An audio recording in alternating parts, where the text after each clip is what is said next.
Dragi otroci, spet je tu samo za vas Prešerna pravljica za kratek čas. Filibert leti.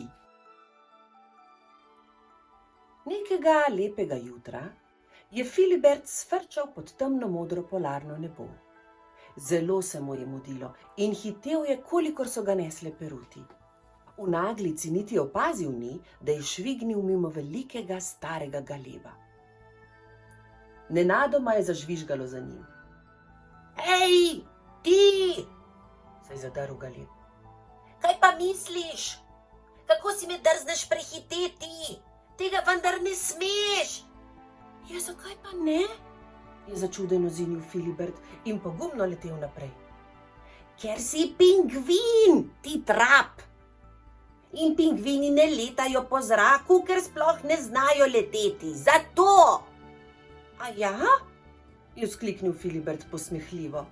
Pogledal je na ledeno ploščo pod seboj. Nešteto pingvinov je leno racalo sem ter tja in niti eden ni poskušal vzleteti. Zoprno, je pomislil Filibert in treščil na tla. Osramočen in žalosten je obsedel v snegu. Joj, le kako sem mogel pozabiti, da pingvini ne znajo leteti, je razmišljal. Šele tisti bahaški galeb me je spomnil, pa prav on. Filibert je bil zares jezen. Najraje bi si izpulil kakšno pero iz repa, vendar je imel revež prekratek kljun. K njemu je pridrsal prijazen tjulenj.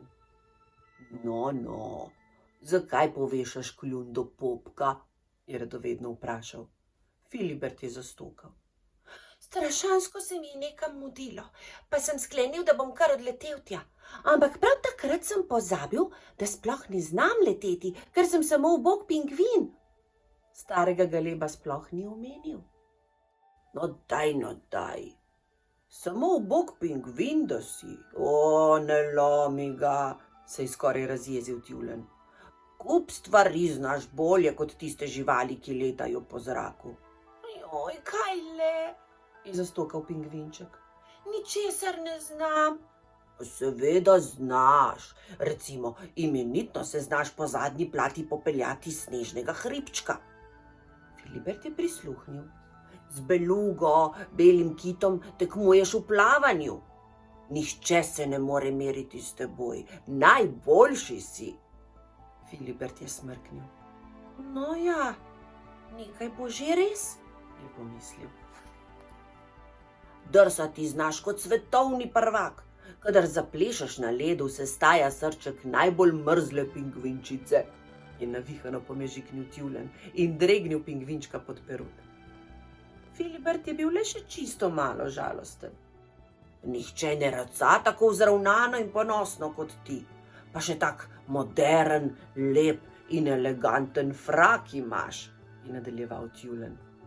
Tudi jaz bi rad znal vsaj del tega, kar zmoreš ti. Filibert je žarel. Prav imaš, je vzkliknil. Saj sploh ni hudo, da ne znam leteti. Res si mi pomagal, najlepša hvala. No, vidiš, se je zasmejal prijatelj. Preden je Filibert lahko še kaj povedal, se je tjulenj odrinil z ledene plošče in odletel. Kmalu je za njim, tam v daljavi na polarnem nebu, ostala le še majhna pikica. Konec.